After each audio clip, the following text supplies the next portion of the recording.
Assalamualaikum warahmatullahi wabarakatuh. Waalaikumsalam warahmatullahi warahmatullahi wabarakatuh. Selamat pagi. Pagi, Bu. Pagi, Bu. Sehat ya? Alhamdulillah, Bu. Ya, Bu. Tadi kedengeran ya suaranya ya? Apa lagunya terlalu keras? Ada, Bu. Kedengeran, Bu. Sebenarnya pengen dikerasin lagi biar kalian pada melek. Silakan, Bu. Sebenarnya kan kita mulai jam 7:30 kan? Jadi saya ngasih waktu dulu biar kalian bisa siap-siap. Kan mulai kuliah itu 7:30 sebenarnya ya. Jadi bisa ngebayangin kalau kita online itu pagi-pagi banget ya harus ke kampus. Iya, Bu. Cuma sekarang kan jadi offline, jadi sebenarnya ada plus minusnya sih kalau kita belajar e-learning, kita belajar secara daring itu. Gimana dari kemarin, dari pertemuan 1 sampai pertemuan 6, ada kendala?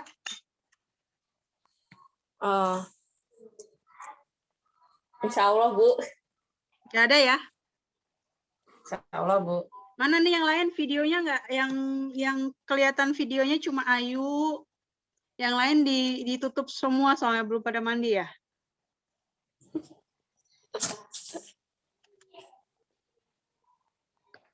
Kali, Bu. Belum kuat buka mata, Bu. Ya, kita Zoom cuma sebentar aja. Evaluasi saja dari pertemuan 1 sampai pertemuan 6. Dan saya lihat, meskipun saya belum koreksi semua ya, mungkin ada yang belum dikoreksi juga. Jawaban-jawaban di pertemuan 1 sampai 6 semuanya sudah bagus, sudah benar. Cuma ada 1-2 yang salah. Jadi kalau satu yang salah berarti poinnya 80. Kalau benar semua itu 100. Jadi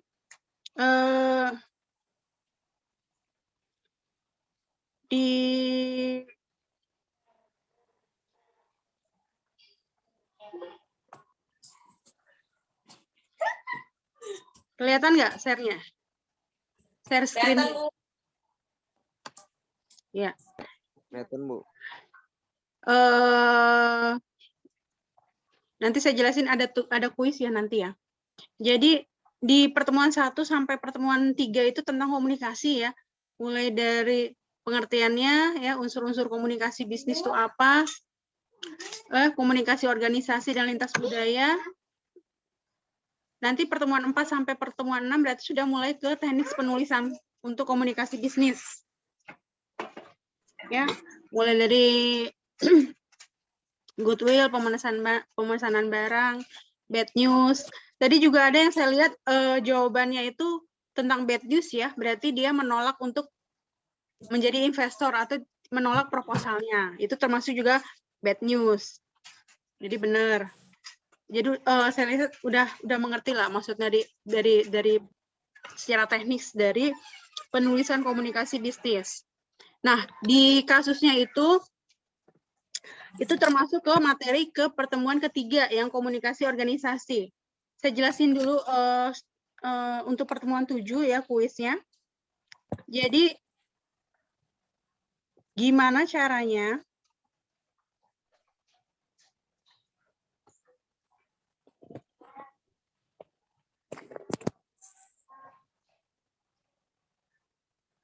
kelihatan? Kelihatan, Bu. Ya, ini kan konflik antara buruh dan pengusaha kan sudah lama terjadi, ya. Gimana caranya? Jadinya komunikasi internal dan juga komunikasi eksternal ya. Gimana caranya kalian sebagai pihak manajemennya, pihak memposisikan diri sebagai pihak manajemen dari perusahaan, ya, bukan kalian tidak memposisikan diri sebagai buruh. Ya, gimana caranya agar konflik kepentingan tersebut, konflik bisnis ini tidak berlarut-larut, tidak berkepanjangan, gimana caranya kalian menyatukan, merangkul juga para buruh itu agar tidak terjadi anarkis sampai mogok dan seterusnya kan ya. Kalau terjadi biasanya 1 Mei itu ya, Hari Buruh Internasional. Ini ada 4 pertanyaan, kalian jawab. Tidak perlu buka buku, nggak perlu segala macam. Jadi dari kata-kata kalian sendiri saja, ya analisis kalian seperti apa untuk kasus yang ini, gitu ya? Boleh tanya Bu? Ya, Berarti boleh. yang nomor 1 itu kan apa pendapat kalian tentang tindakan buruh yang menuntut peningkatan upah minimum? Nah, itu menurut pihak perusahaan gitu Bu, bukan menurut Iya, kita. dari segi perusahaannya, karena kalau kita punya 2 posisi agak rancu jadinya. Jadi pengennya kalian sebagai dari sisi manajemen perusahaan memposisikan diri ceritanya.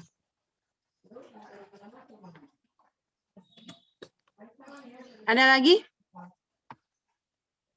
Bentar, Bu.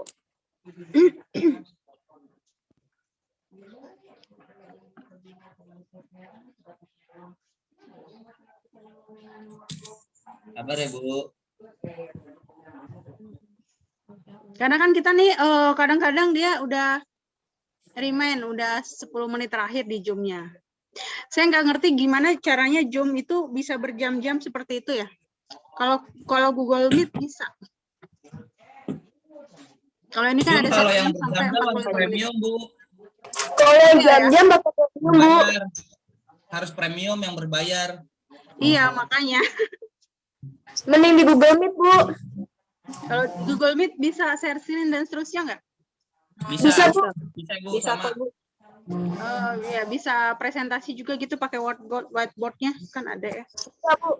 Oh, bisa kok, Bu. Bisa semua, Bu. Ibu, Ya. Bu, yang nomor 3 itu kan sejauh mana peran pemerintah pihak eksternal dalam menangani konflik tersebut tuh, Bu, pertanyaan. Nah, itu kita bisa tahu pihak pemerintahnya gimana, Bu? Kita searching juga kah? Iya, Atau searching juga ya. sama link yang Ibu kasih tadi? Tapi yang link tadi nggak ada pemerintahnya. Iya, yang itu kan kasusnya ya.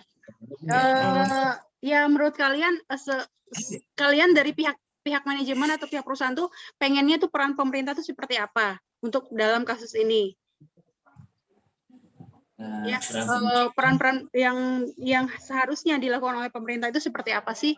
Kalau menurut dari segi manajemennya gitu, agar tidak berlarut-larut. Pokoknya setiap tahun pasti terulang lagi kan penuntutan upah minimum ini. Ya. Jadi tetap dari segi perusahaan, pengennya pemerintah itu seperti apa. Jadi kalau kita dari segi perusahaan, pemerintah itu kan pihak eksternal kan. Iya. Dari segi untuk itu di pertemuan ketiga, komunikasi organisasi dan lintas budaya. Ya jadi ya bahasa kalian sendiri aja sih, nggak apa-apa. Itu kan berarti bebas, tidak ada benar atau tidak ada yang salah. Jadi cara menganalisis kalian aja, belajar menganalisis. Ada lagi? Nah, dan di pertemuan 6 itu banyak yang belum jawab ya. Apa, Bu? Pertemuan 6 soalnya belum banyak yang belum banyak jawab ya. Mungkin nggak tahu, Bu, kalau ada next itu, Bu, ada next yang bawahnya itu loh, bukan itu dipisahkan di MyBase, Bu. Mungkin banyak yang nggak tahu kalau ada di pertemuan. Aku saya tiduran, Bu, pertemuan 6.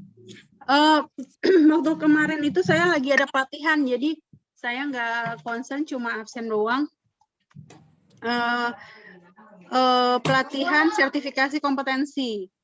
Jadi sertifikasi kompetensinya salah satunya adalah materinya adalah effective communication. Jadi akselerasi marketing area kompetensinya. Jadi tentang ada kepuasan pelanggan, penjualan juga, komunikasi yang efektif. Ini salah satu dari materinya, itu tanggal 21 kan ya. Hari Kamis itu saya lagi di BIC Jatiwaringin. Ini nih dari LSP Sinergi Global Service. Jadi nanti kalian kan juga dituntut punya kompetensi ya. Kalau D3 sih ini kita kan kalian kan S1 manajemen ya. Kalau D3 itu wajib punya sertifikat kompetensi untuk mendukung ijazah kalian.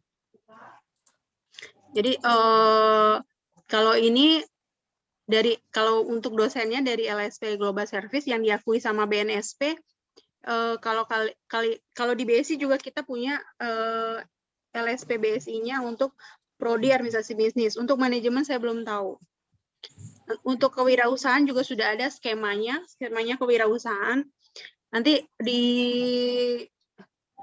kalau S1 manajemen belum mungkin belum mulai dilaksanakan gitu ya. Masih dirancang dulu skemanya seperti apa. Terus kan pasti kan karena levelnya beda antara D3 sama yang S1. Ini ada yang baru gabung loh. Ya. Jadi hari Kamis itu kemarin, minggu kemarin tuh. Jadi saya nggak konsen sebenarnya. Jadi nanti selain ngerjain kuisnya, kalian ngerjakan juga soal di pertemuan ke-6 ya. Kan kalian nanti sebentar lagi kan UTS ya, tanggal 3 sampai tanggal 8 Mei. Jadi soal-soalnya itu kalian cocokkan dengan kunci jawaban yang sudah saya kasih, semuanya sudah saya kasih kan kunci jawabannya. Kalian periksa mana yang benar, mana yang salah, ada yang keliru kan lumayan. Salah satu atau salah dua gitu ya, dari 50 soal, di setiap pertemuan pasti ada yang salah, dilihat lagi, dicocokkan lagi dengan kunci jawaban yang sebenarnya. Karena kalau kita udah jawabnya itu, pasti ingatnya yang itu aja jawabnya. Padahal itu jawabannya yang salah. Meskipun secara logika kalian merasa, karena kita kan ilmu ekonomi, ya, ilmu manajemen, tidak ada benar dan salah yang pasti, ya nggak? Tidak seperti ilmu eksak 1 tambah 1 sama dengan 2. Tapi kalau di manajemen punya persepsi yang berbeda, punya alasan yang banyak, sehingga bisa saja menurut kita jawabannya itu benar kok gitu ya. Tapi balik lagi ke persamaan persepsinya, ke slide-nya, ke teori dasarnya di BSI, bahwa jawabannya yang benar ini. Jadi kalau kan biaya sistem, kalau kunci jawabannya A, tapi kalian jawabnya B, otomatis salah, apapun alasannya. Gitu ya. Jadi dan sistem penilaiannya dari awal di pertemuan 1 saya sudah bilang 20% absen, 25% UTS ya. Tugas 25%, UTS 25% dan UAS 30%. Jadi totalnya 100%. Jadi nanti nilai-nilai yang masuk tuh udah by system semua. Saya tinggal input saja nilai tugas. Nilai tugas itu diambil dari kuis juga. Dari makalah kalian juga ya, tugas sehari-hari juga. Itu untuk tugas kuisnya ya, sama nilai-nilainya, sama tugas dari pertemuan 1 sampai 6 dikerjakan, dan dilihat mana yang benar dan mana yang salah sesuai dengan kunci jawaban. Video-video pembelajarannya dilihat nggak? Dilihat kok, Bu. Enggak, jangan-jangan enggak lagi ya, banyaknya. Dilihat, Bu. Dilihat, Bu. Dilihat. Itu dosen manajemen loh, itu Pak Egis loh yang buat. Dan video pembelajarannya memang sesuai slide kan. Kalau pengen lebih lagi, pengen lebih kurang greget gitu ya, kalian cari di YouTube, cari di Google, banyak. Ya, kita refresh lagi mengenai komunikasi yang efektif nih. Ini karena ini materinya baru, jadi kompetensi ini nanti untuk kalian juga, kalau siapa tahu nanti disuruh ikut kompetensi, sertifikasi, jadi kalian tahu. Ya, ini pengertian dari komunikasi, proses penyampaian informasi, informasinya berupa pesan, ide, gagasan dari satu pihak ke pihak lain dengan harapan kedua belah pihak saling mengerti. Ya, apa yang disampaikan oleh si komunikator ke komunikan itu sama persepsinya, pengertiannya sama. Kan kemarin juga ada hambatan ya. Yang membuat tidak sama itu apa? Ya hambatan komunikasi tadi, mulai dari persepsi, dari lingkungan fisik, dan seterusnya, pihak eksternal. Ya, komunikasi efektif terjadi ketika memiliki kesamaan pengertian, sepaham dengan isi informasi, dan ada reaksi umpan balik. Yang kemarin umpan baliknya kadang bisa cepat, kadang bisa lama. Unsur komunikasi yang efektif ada komunikator. Jadi maksud dengan komunikator itu adalah pelaku yang berkomunikasi atau orang yang menyampaikan pesan. Ya, kalau dalam beberapa skema itu atau dalam beberapa forum ada yang disebut juga sebagai si narasumber. Jadi ya istilahnya kadang beda-beda ya. Ada yang disebut sebagai narasumber juga. Ya kalau dalam forum wawancara gitu ya. Terus ada pesan ya apa yang akan dikomunikasikan, saluran, alat untuk menyampaikan pesan. Komunikan adalah orang yang menerima pesan. Ya, atau kadang disebut juga audience kalau dia si penerima pesannya ini banyak ya. Dalam satu ruangan itu semuanya hadir audiensnya, jadi lebih dari satu orang atau satu perusahaan ya. Jadi bukan satu personal saja tapi satu perusahaan. Atau kalau dia secara individu mungkin manajernya kah yang menerima pesan atau si sekretarisnya kah? Ya, apapun itu disebut dengan komunikan. Terus ada efek atau respon, efek setelah komunikan menerima pesan dari si komunikator. Ya, beda-beda versi tapi yang jelas unsur-unsur ini ada pasti di komunikasi yang efektif. 5 prinsip komunikasi yang efektif disebut juga reach, ya, respect, empati, clarity, audible, dan humble. Ya, ternyata di komunikasi efektif ini ternyata ada unsur humble di situ. Ya, seperti kalau kalian sering dengar motivasi ya, atau dengar ilmu-ilmu agama kah, ilmu-ilmu yang lain ya. Kalau kita nggak punya sikap humble, ya rendah hati, mengosongkan, menurunkan ego, jadi apa yang disampaikan itu tidak akan masuk gitu ya, karena kita merasa sudah tahu kok ya. Kalau misalnya kita dengar ceramah agama, kok jadi ceramah jadinya ya. Jadi seperti itulah, karena kita merasa sudah mengerti ya, sudah tahu apa yang akan disampaikan, jadi tidak akan didengarkan. Kalau sudah nggak humble seperti itu, tidak rendah hati, maka apapun yang disampaikan nggak akan masuk ke telinga kita, ke hati kita, ke pikiran kita. Jadi ini kan teorinya dari asesor ya, para trainer. Jadi para trainer ini mencantumkan sikap humble ini sangat penting. Dia nggak menjelaskan tentang respect karena udah tahu, audible pasti ya, dapat didengarkan dan atau dimengerti dengan baik. Di sini termasuk juga bahasanya harus tahu ya, tidak ada halangan bahasa, tidak ada halangan hambatan secara fisik, artinya dia bisa mendengar, mengerti bahasanya. Tapi yang menghambat komunikasi yang efektif ternyata adalah unsur si humble ini, ya, rendah hati,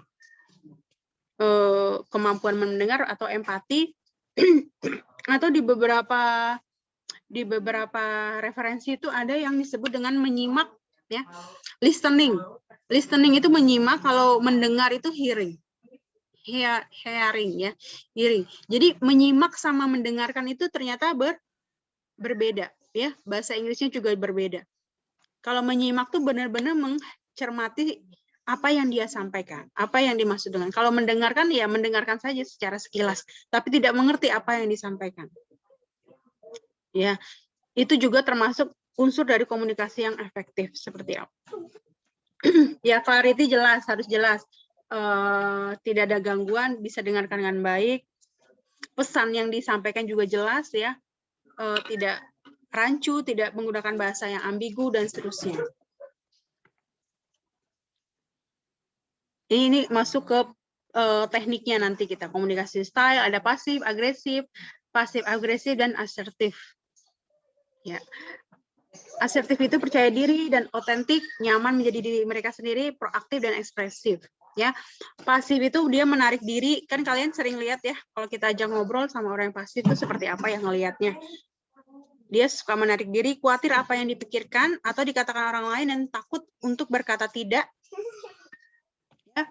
Sebaliknya agresif, memaksakan kehendak pada orang lain, ingin membuktikan diri mereka, dan reaktif dan mendominasi.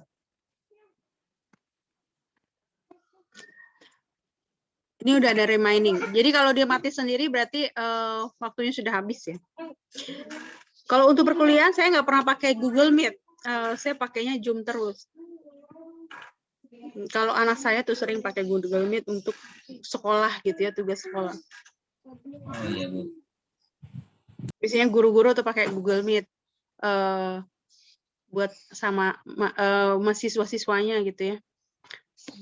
Terus ini ada teori personality plus. Mungkin kalian sudah sering dengar, di komunikasi bisnis itu juga perlu mengetahui personality setiap individu ya, setiap orang. Ada yang sanguinis, sering dengar ya. Koleris, ada yang pragmatis, ada yang melankolis.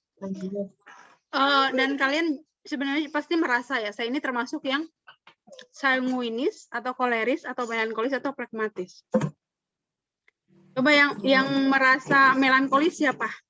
Yang suka baper, yang suka baper sama lebay itu sama nggak sih? Enggak ya? Kebawa perasaan. Nggak tahu, Bu.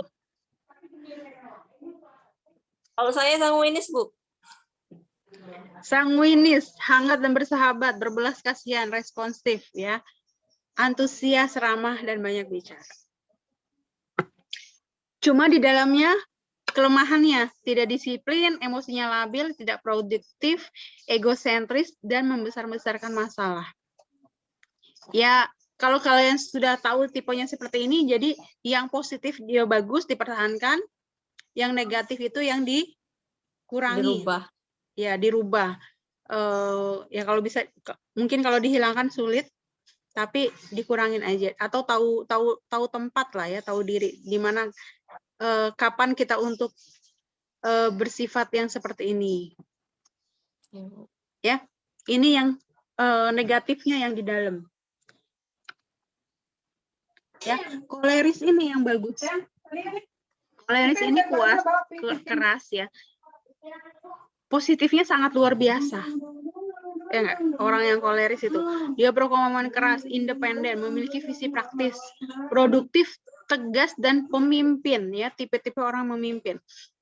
Jadi cocok jadi seorang leadership yang memimpin atau jadi seorang pemimpin lah, atau manajernya atau kepala cabang atau ketua apa nanti kalian jadi sosok seperti apa. Ini yang tipe koleris. Luar biasa ya, plusnya itu kan luar biasa. Cuma negatifnya dia dingin, cepat puas diri, ya, ceroboh, dominan, sulit mengampuni, sarkastis, pemarah dan kejam. Waduh. Ya. Jadi yang negatifnya kalian kurangin. Yang positifnya dipertahankan ya, untuk hal-hal yang positif. Jadi kalau yang sanguinis dan koleris ini ketemu juga bagus. Ya. Kadang kalau kita ketemu partner yang tahu kelebihan dan kelemahan kita, itu enak jadinya, dia mengerti. Ya. Jadi orang yang koleris ini harus ketemu orang yang sanguinis. Ya, mau merangkul ya, bersahabat. Ya, dia kejam tapi si sanguinis ini berbelas kasihan. Ya, teorinya seperti itu, tapi kan kenyataan manusia itu unik ya, nggak bisa stuck. Oh, kamu koleris. Nggak juga, kadang-kadang dia bersifat melankolis. Tapi kan ini kan teori dasarnya seperti ini. Atau yang melankolis nih. Dia berbakat analitis, perfeksionis, tekun, disiplin, rela berkorban. Ya. Tapi negatifnya dia pemurung, pemalas ya sebenarnya, berpusat diri sendiri, berpikir negatif, kurang bermasyarakat, perasa dan teoritis. Ya. Ada yang pragmatis. Pragmatis itu tenang, kalem, objektif, diplomatis, efisien, teratur, cuek, tidak peduli, praktis, humoris, dan dapat diandalkan. Kekurangannya cepat khawatir, penakut, suka menunda-nunda, tidak punya motivasi, cari aman sendiri, tidak tegas, kikir, dan egois. Ya, jadi kalian kira-kira di mana posisinya? Sanguinis belum tentu juga Funway, ya. Plekmatis belum tentu juga tentang easy way, ya. Iya, Bu. Jadi tergantung sikon aja. Jadi ya kalau hidup tuh. Bu, Iya. ini slide dari BSI bukan sih, Bu? Kan. Ini Nggak ada materi soalnya. tambahan. Iya, ini materi tambahan aja dari saya. Oh, nanti boleh dibagi nggak, Bu? Boleh. Nanti saya share di WA group aja ya. Iya, Bu. Meskipun tidak masuk ke UTS ya. Ini sebagai Ya. pokoknya Pantauan UTS saja, Bu. itu hatamin saja slide dari pertemuan 1 sampai pertemuan 6. Karena ada 50 soal Ya. 1 jam. Sudah tahu kan ya gimana? Iya, Bu. Multiple choice 1 jam. Sesuai dengan jadwal kuliah. Berarti minggu depan nih tanggal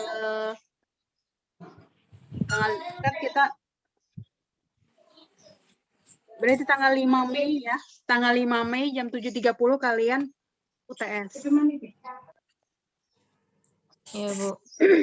Bu, Ini dibaca fotonya aja. boleh. Iya. Iya, Bu. Ini yang kuisnya nggak dikasih perpanjangan waktu, Bu. Harus jam 10 banget, Bu, ngumpulnya. Terakhir. Oh iya. By system kan saya ada kasih ini ya waktu ya. Sesuai dengan jadwal kuliah kan. Kan idealnya seperti itu. Tapi kalau kalian kumpulinnya lewat dari waktu kan sebenarnya masih bisa kan? Masih, Bu. Masih Nggak bisa apa-apa, kan? Bu. Cuma warnanya aja yang berbeda. Nggak masalah. Itu tidak mengurangi nilai. Warna apanya, Bu, yang berubah? Iya, Bu. Warna apanya, Bu, yang berubah, Bu? Oh, kalau di saya kelihatan nanti. Lihat ya. Lihat di nanti saya share yang pertemuan ke-6.